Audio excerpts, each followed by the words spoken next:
আসসালামু আলাইকুম। কেমন আছেন সবাই? আশা করি ভালো আছেন। আগের পর্বে আপনারা দেখেছিলেন সময় না থাকার কারণে উইলের মা কিভাবে মারা গিয়েছিল। আর আজ আমরা নিয়ে এসেছি তার দ্বিতীয় অংশ। পরদিন সকালের মধ্যে টাইম কিপাররা হেনরির মৃতদেহ খুঁজে পায়। এই টাইম কিপাররা সেখানে তদন্ত করত।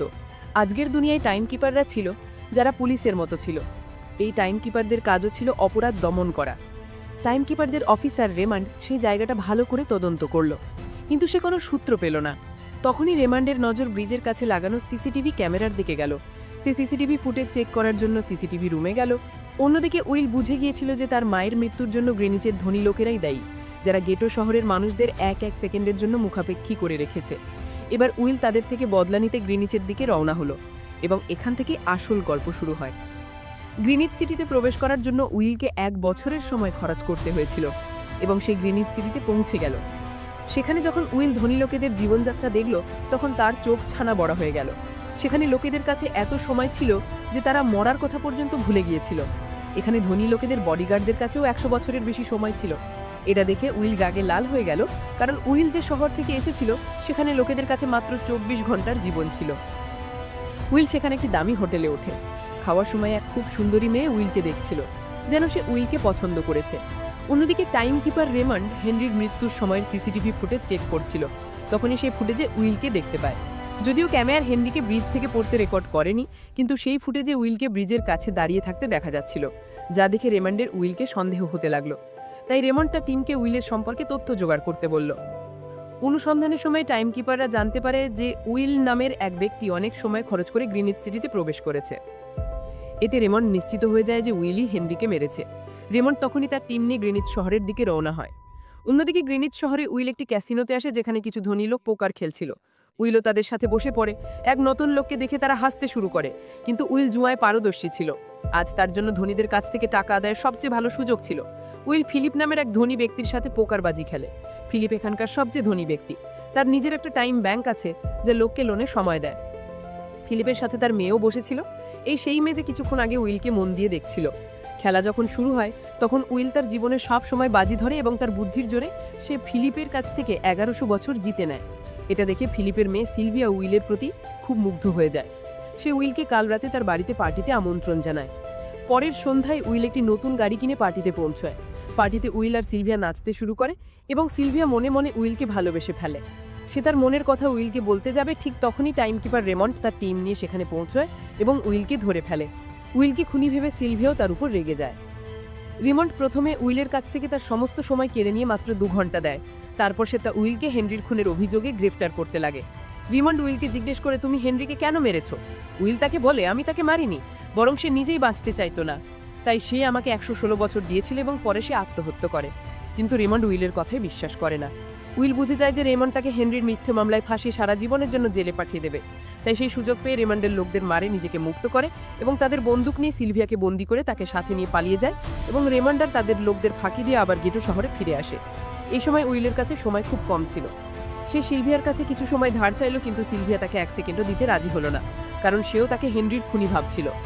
তাই সে আরও দ্রুত গেটো শহরের দিকে গাড়ি চালায়, যাতে সেখানে পৌঁছে কারো কাছ থেকে সময় ধার নিতে পারে। তাড়াহুড়োতে তার নজর রাস্তার ওপর বিছানো কাঁটা তারের দিকে পড়ে না, যার সাথে ধাক্কা লেগে উইলের গাড়ি ব্রিজ থেকে নিচে পড়ে যায়। এই দুর্ঘটনায় উইল আর সিলভিয়া অজ্ঞান হয়ে যায়। আসলে পথে সেই কাঁটাগুলো ফর্টিস আর তার গ্যাং বিছিয়ে রেখেছিল। ফর্টিস দেখলো যে সিলভিয়ার কাছে 10 বছরের সময় আছে। সে সিলভিয়ার সব সময় চুরি করে সেখান থেকে চলে যায়। এর মধ্যেই উইল আর সিলভিয়ার জ্ঞান ফেরে। সিলভিয়া যখন তার হাতের দিকে তাকালো, সে চিন্তিত হয়ে গেল, কারণ তার কাছে মাত্র 30 মিনিট বাকি ছিল, আর উইলের কাছেও কয়েক মিনিটই বাকি ছিল। তবুও সে সিলভিয়াকে নিজের কিছু মিনিট দিল, যাতে দুজনের সময় সমান হয়ে যায়। এরপর উইল সিলভিয়াকে নিয়ে তাড়াতাড়ি তার বন্ধুর বাড়ি যায়, যাকে সে 10 বছর দিয়েছিল। যখন তার বন্ধুর স্ত্রী দরজা খুলল এবং উইলকে দেখল, সে উইলের উপর রাগ দেখিয়ে বলল, তোমার দেওয়া 10 বছরে আমার স্বামী প্রাণ কেড়ে নিয়েছে। সে সবসময় মদের পিছনে উড়িয়ে দিয়েছে, যার জন্য তার মৃত্যু হয়েছে। এটা শুনে উইল হতাশ হয়ে এলাম, কিন্তু এখন দুজনের কাছেই বেশি সময় ছিল না। যদি তারা তাড়াতাড়ি কিছু না করতো, তাহলে তাদের মৃত্যুও নিশ্চিত ছিল। তখনই উইল সিলভিয়ার কানে হীরের দুল দেখতে পায়। সেটা বিক্রি করে উইল আর সিলভিয়া দুদিনের সময় পায়। এরপর উইল সিলভিয়াকে নিয়ে ফোন বুথে আসে। সে সিলভিয়ার বাবা ফিলিপকে জানায় যে তার মেয়ে এখনো সুরক্ষিত আছে। সেই সময় রেমন্ডও ফিলিপের কাছেই ছিল, আর উইলও জানতো যে রেমন্ড সেখানে আছে। উইল সিলভিয়াকে ছাড়ার বিনিময়ে 10,000 বছরের সময় চায়, এবং সেই 10,000 বছর টাইম ব্যাংকের মাধ্যমে গরিবদের মধ্যে পাঠাতে বলে, এবং কাল সকাল পর্যন্ত সময় দেয়। যদিও ফিলিপের জন্য এই পরিমাণ কিছুই ছিল না, কিন্তু ফিলিপ কোনো মতেই গরিবদের সময় দিতে চাইতো না। এদিকে উইল সিলভিয়াকে নিজের বাড়িতে নিয়ে এলো, যেখানে দুজনেই সকাল হওয়ার অপেক্ষা করছিল। এই সময় সিলভিয়া উইলকে জিজ্ঞাসা করে যে তার পরিবার কোথায়। উত্তরে উইল জানায় যে আগের রাতেই সময় না থাকার কারণে তার মায়ের মৃত্যু হয়েছে।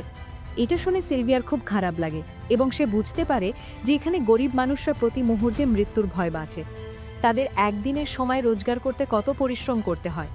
পরদিন সকালে ব্যাংক খুলতেই উইল আর সিলভিয়া জানালা দিয়ে ব্যাংকের উপর নজর রাখতে লাগলো, কিন্তু ব্যাংক গরিবদের মধ্যে সময় বিতরণ করলো না।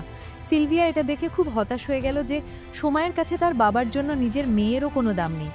এবার সিলভিয়া বুঝতে পারে যে তার বাবা শুধু একজন ব্যবসায়ী নন, বরং তিনি সিস্টেমের প্রধান।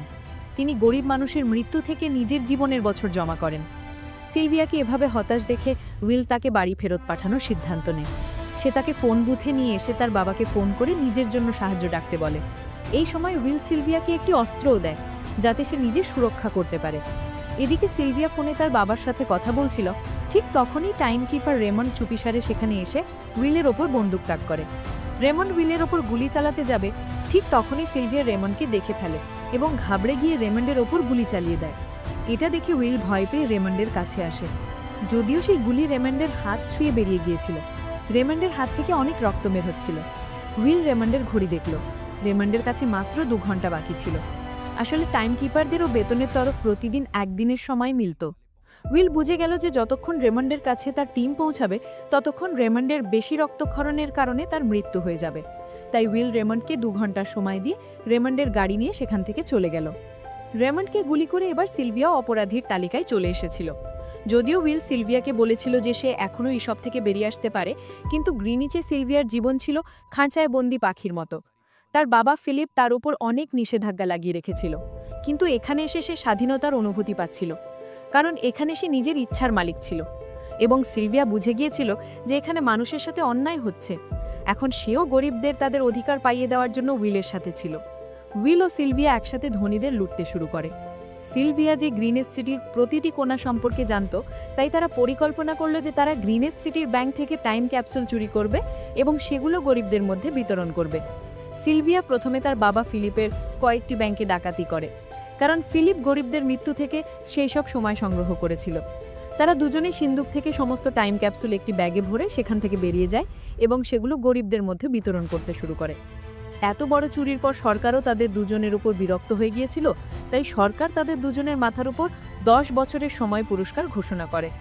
এই খবর শুনে গ্যাংস্টার ফোর্টেস এখন তাদের দুজনকে কুকুরের মতো খুঁজতে শুরু করে, কিন্তু উইল আর সিলভিয়া প্রতিদিন তাদের ঠিকানা বদলাতে থাকত, যার ফলে তারা কারো হাতে আসতো না। তারা দুজন একটি হোটেলে লুকিয়েছিল। তাদের কাছে সময়ের কোনো অভাব ছিল না, তাই তারা পুরো হোটেলটাই বুক করে নিয়েছিল। ফোর্টেস তাদের খোঁজে সেই হোটেলের বাইরে এসে পৌঁছায়।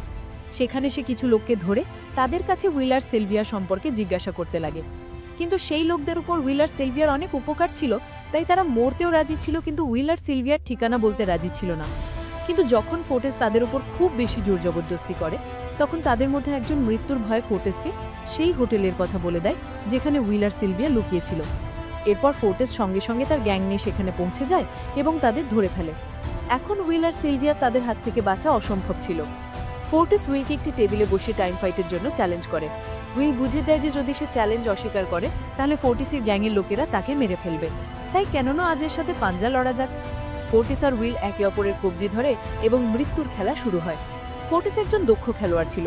সে শুরুতেই উইলের হাত নিচে করে দেয়, যার ফলে উইলের সময় দ্রুত ফোর্টেসের শরীরে ট্রান্সফার হতে শুরু করে। কিন্তু উইল একদমই জোর লাগাচ্ছিল না, যেন সে জেনে শুনে হারছে। কিন্তু যেই উইলের কাছে তার জীবনে 3-4 সেকেন্ড বাকি ছিল, তখনই উইল তার শক্তি দেখায় এবং এক ঝটকায় উইল ফোর্টেসের হাত নিচে করে দেয়। ফোর্টেসের চোখ ছানা বড়া হয়ে গেল। সে পুরো জোর লাগিয়ে তার হাত উপরে করার চেষ্টা করছিল, কিন্তু উইলের শক্তির সামনে সে দুর্বল হয়ে পড়েছিল। এটা দেখে ফোর্টেসের লোকদের নজর ফোর্টেসের ঘড়ির দিকে আটকে গেল। এখন তার বস মরতে চলেছিল। এরই মধ্যে সুযোগ পেয়ে উইল তার জুতো থেকে বন্দুক বের করে এবং চোখের পলকে ফোর্টেসের সমস্ত লোককে গুলি করে দেয়, কারণ যদি সে এমনটা না করত তাহলে তারা তাকে মেরে ফেলত। এর সাথে ফোর্টেসের সময় শূন্য হয়ে গেল এবং সেও মারা গেল। উইল আর সিলভিয়া তাড়াতাড়ি সেখান থেকে পালিয়ে গেল। এই সময় তারা দেখল যে ধনীরা পুরো খেলাটাই পাল্টে দিয়েছে। উইল ও সিলভিয়া গরিবদের মধ্যে যত সময় বিতরণ করেছিল তার মূল্য এখন কিছুই ছিল না, কারণ ধনীরা মেহেঙ্গাইয়ের হার কয়েক গুণ বাড়িয়ে দিয়েছিল। এটা দেখে উইল পরাজিত বোধ করতে লাগলো এবং তার মনে হলো যে সে কখনোই গরিবদের তাদের অধিকার পাইয়ে দিতে পারবে না। সে সিলভিয়াকে বলল যে এখন সব শেষ হয়ে গেছে। যদি তারা লোকেদের মধ্যে 1000 বছরও বিতরণ করে তাহলে ধনীরা মেহেঙ্গাই আরও বাড়িয়ে দেবে, যার ফলে লোকেদের অবস্থা কখনোই ভালো হবে না। সিলভিয়া বলল যে কোনো না কোনো রাস্তা নিশ্চয়ই থাকবে। উত্তরে উইল বলল যে আমাদের লক্ষ লক্ষ বছর চুরি করে এদের দিতে হবে, তবেই আমরা মেহেঙ্গাই নিয়ন্ত্রণ করতে পারব। যদিও এটা এত সহজ ছিল না, কিন্তু সিলভিয়ার জন্য একটা পরিকল্পনা ভেবে রেখেছিল। পরদিন সকালেই যখন ফিলিপ তার দেহরক্ষীদের সাথে অফিসে পৌঁছায়, তখনই সিলভিয়া সেখানে এসে তার বাবাকে বলে যে সে আত্মসমর্পণ করতে চায়। তখন সমস্ত গার্ড সিলভিয়ার ওপর বন্দুক তাক করে, কিন্তু তখনই পেছন থেকে গার্ডের বেশে লুকিয়ে থাকা উইল সেখানে এসে পৌঁছায় এবং ফিলিপের মাথায় বন্দুক রেখে তার মাধ্যমে লকারের দরজা খোলায়। উইল আর সিলভিয়া ফিলিপের লকার থেকে একটি টাইম ক্যাপসুল চুরি করে নেয়, যেখানে 10 লক্ষ বছরের সময় ছিল। এই টাইম ক্যাপসুলের প্রত্যেকটি বছর গরিবদের মৃত্যু থেকেই এসেছিল। উইল আর সিলভিয়া সেই টাইম ক্যাপসুল নিয়ে পালিয়ে যায়। এদিকে রেমন্ড যখন এই খবর পায়, সে সঙ্গে সঙ্গে উইল আর সিলভিয়ার পেছনে লাগে। যখন রেমন্ড তার হাতের ঘড়ির দিকে তাকায়, তখন তার কাছে 1 ঘন্টারও কম সময় বাকি ছিল। সে হেডকোয়ার্টারে ফোন করে বলে যে আমাকে আমার বেতনের ক্যাপসুল পাঠিয়ে দাও, আমার কাছে সময় কম। কিন্তু তার আগে সে তার ক্যাপসুল থেকে তার শরীরে সময় ট্রান্সফার করার আগেই সে উইলের গাড়ি দেখতে পায় এবং সেই ক্যাপসুল থেকে তার শরীরে সময় ট্রান্সফার না করেই তাদের পেছনে লাগে। কারণ যদি সেই 10 লক্ষ বছর গরিবদের কাছে পৌঁছে যেত, তাহলে গেটো টাইম জোনের প্রত্যেক মানুষ অমর হয়ে যেত এবং ধনীদের তৈরি করা পুরো সিস্টেম ধ্বংস হয়ে যেত। রেমন্ড উইল আর সিলভিয়াকে ধরার জন্য তার পুরো জীবন বাজি রেখে দেয়, কিন্তু সে তাদের থামাতে পারেনি। উইল আর সিলভিয়া রেমন্ডকে ফাঁকি দিয়ে গেটো শহরে এসে সেই টাইম ক্যাপসুল একটি শিশুর হাতে তুলে দেয়। তারা জানতো যে রেমন্ড সোজা তাদের পেছনে গেটো শহরে পৌঁছাবে, তাই তারা সেই জায়গা ছেড়ে একটি নির্জন জায়গায় চলে যায়। ওদিকে তারা গেটো শহরের লোকেদের মধ্যে লক্ষ লক্ষ বছর বিতরণ করে তাদের অমর করে দিয়েছিল, কিন্তু তাদের দুজনের কাছেই খুব কম সময় বাকি ছিল। দুর্ভাগ্যবশত ঠিক সেই মুহূর্তে রেমন্ড তাদের ধরে ফেলে। রেমন্ড উইলকে হুমকি দিয়ে বলে যে যদি তোমার জীবন প্রিয় হয় তাহলে চুরি করা সব সময় ফেরত দাও। তখন উইল তাকে তার ঘড়ির সময় দেখায়। উইল ও সিলভিয়ার কাছে মাত্র কয়েক মিনিট বাকি ছিল। উইল রেমন্ডকে বলে, তুমি ভুলে যাওনি তো? মনে আছে যখন তুমি মরতে বসেছিলে তখন আমি তোমাকে কিছু সময় ধার দিয়েছিলাম? সময় তো তোমার আমাকে ফেরত দেওয়া উচিত। এটা শুনে রেমন্ডের মনে পড়ে যে উইল আর সিলভিয়াকে ধরার তাড়ায় সে তার সময়ের দিকে খেয়ালই করেনি। যখন সে তার ঘড়ির দিকে তাকালো, তখন তার কাছে মাত্র 5 সেকেন্ড বাকি ছিল, যা দেখতে দেখতে শূন্য হয়ে গেল এবং রেমন্ড মারা গেল। উইল আর সিলভিয়া রেমন্ডের হাত থেকে তো বেঁচে গিয়েছিল, কিন্তু তাদের দুজনের কাছেও এখন মাত্র 1 মিনিটই বাকি ছিল।